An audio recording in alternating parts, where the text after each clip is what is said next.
Well, joining me today is a young lady who didn't let being born without arms stand in the way of achieving many goals. From taekwondo to flying, she has inspired many from around the globe. I'd like to welcome Jessica Cox to the show. How are you, Jessica? Doing great. Thanks for having me. Oh, no, you're welcome. Thanks for being here. Now, for those who haven't seen the social media, and I know that there's been a lot of stories around the globe. In fact, down here, one of our local news agencies picked up a story featuring you. But tell us a little bit about yourself, a little bit about your background. Well, I was born without arms, and for me, that's my reality. I learned at a very early age how to use my feet, from learning how to write, to feed myself, to taking care of my own personal needs, to living my life through my feet. And when the opportunity to fly came about, there wasn't a question of how I would do it. I would fly with my feet on the controls like people use their hands on the controls. And that's exactly how I learned how to fly. That's what most people know me as, the first armless pilot. And I am a certified sport pilot.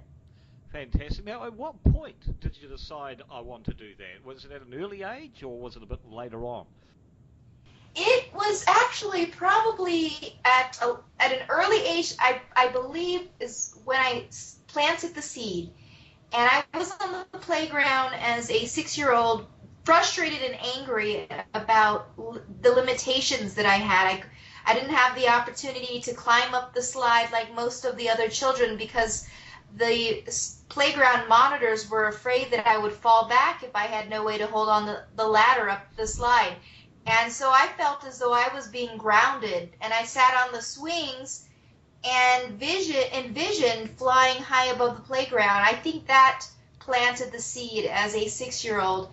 And then as an adult, when the opportunity to go up on my first flight in a single-engine airplane, when that came about, it was a fear of mine to be up in the air and to lose contact with the ground, and yet I wanted to become a pilot.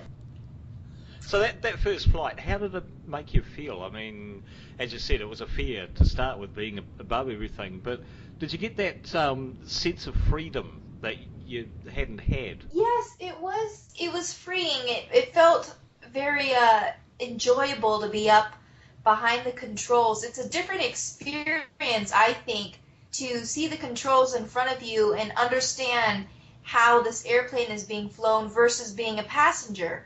It's a lot more empowering to be behind the controls. And that's what it was like in that experience of having my foot on the yoke for the first time, is what empowered me and made me want to become a pilot. So what were people's reactions when you said to them, I want to learn to fly? I mean, what did they have to overcome to enable you to do that? Well, the reactions from the aviation world, I know it may sound odd, but I had nothing but support.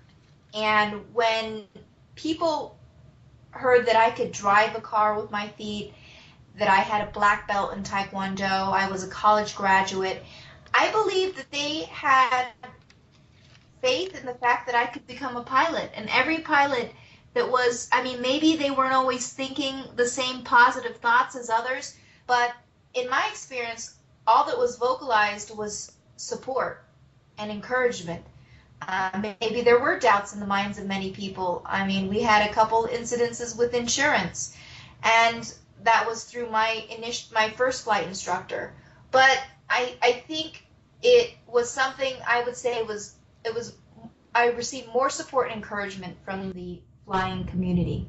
I know there's a saying that most pilots have, that the most dangerous part of a flight is the actual drive to the airport itself. So, and I think insurances around the world for pilots are about the same. It's one of those things that it sounds like it's dangerous, so they put the insurance up, but in actual fact, driving to the airport is probably more dangerous than what it is up there.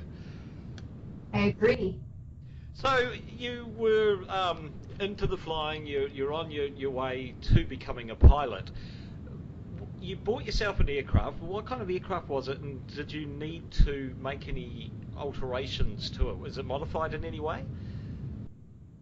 The airplane that I fly is called an air coupe airplane, and because it was designed 75 years ago, in a way that it was designed so that it could be flown similar to how you drive a car. And other than having a foot on the yoke and my other foot on the throttle, this particular airplane does not have rudder pedals. And because this air coupe airplane was designed in that way, it allows me, with two functional limbs, to have full control of this airplane without the need for any kind of modifications, anything specially designed. It was just a standard air coupe airplane. Of course, you've got a movie that is out about your flying, right-footed movie. Tell us a little bit about that. Are we going to see that down here? I hope that it gets everywhere, into every country on the globe. We have so far had the opportunity to show this documentary called Right-Footed in Italy and in the United States. I hope that it can continue to spread throughout the world, but right now we are in the film festival stage, where we are going specifically to film festivals and showing the documentary. And once that is accomplished, it takes a year, it will potentially, if the director chooses to, have it shown on a public television channel. Hopefully that is the goal, to reach more people. And how has the response been to that movie so far? It's been tremendous. People come out of the documentary and after watching it, and they say, I should have brought a box of Kleenex, because they're very emotional throughout it. And so many of them are enlightened by the stories, the just compelling stories of people with disabilities abroad all over the world who have these challenges, and not necessarily their own physical adversity, but the challenges in their own societies and the communities they live in. So they're very passionate about what they can do after seeing this documentary to help with people with disabilities and the challenges they face. Now, the story that I was mentioning earlier down here in the newspaper that we saw with the little girl that is in the same situation as you. Tell us a little bit about her. She looks so gorgeous. Her name is Ruth Evelyn, and I had the opportunity to meet Ruth Evelyn and her mother at an air show where we premiered in the United States the documentary, and it's called Air Venture. It's the largest aviation gathering in the world, and we had the opportunity to screen this documentary in a theater at Air Venture. And this little girl, Ruth Evelyn, and her mom show up wanting to watch the movie. And I get to meet her, and the thing that's special about Ruth Evelyn is she was also born without arms. So we have that in common, and she had never had the opportunity to meet anyone without arms before. She's only 3, and this was her first time meeting someone without arms. And what a lot of people saw around the world is the picture that was taken of her and I hugging each other without arms. And it was shared and went viral, the picture of the armless embrace. Huge response, I know, down this way to that article that was run, so a very special moment for the both of you. Now, you are a motivational speaker, and part of your motivation is, get over basically the disability side of things and let people become what they want to become. Now, what's your number one aim when you're talking to an audience? What are you hoping they take away from your talks? I think that being on stage, I've had the opportunity now to speak in 20 different countries all over the world, and some of my speeches have been translated in countries that don't speak English.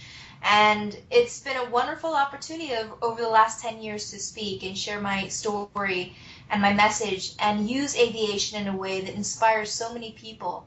I believe that they realize that the limitations in their life shouldn't stop them from doing what they love, doing what they dream to do, that the sky is not the limit, and that it's okay to be different. When I walk up on stage, and show people that I can be confident in my difference in the same way that they can also be confident in their difference. It's something you choose to do. You embrace your difference and your challenge, or you shy away from it. And I've definitely embraced it, and I feel it as a true blessing and a gift. And to be able to use it now to inspire others is so rewarding.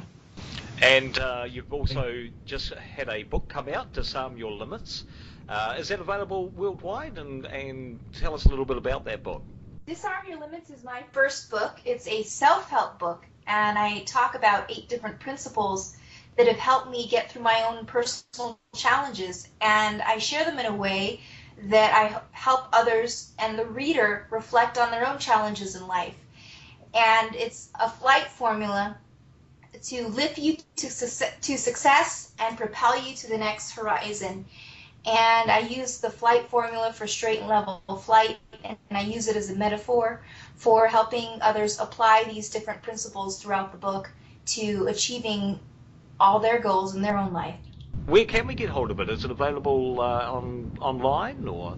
It is available on jessicacox.com or disarmyourlimits.com. Now, what's next for Jessica? I mean, you've done all these wonderful things.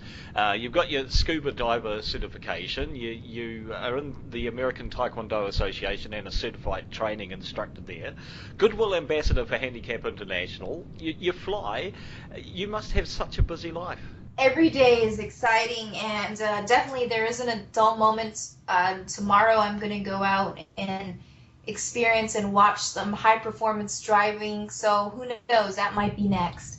But I don't know. I'm just taking on each day at a time, and these opportunities come about, and if I have the desire and the excitement of when a new opportunity presents itself, it's always something that I will choose to do. I'm actually working on a potential cross country flight next spring, so that I can show people all over the world that anything's possible. So that's that. We're working on that, and also getting the book out there to as many people as possible. Brilliant.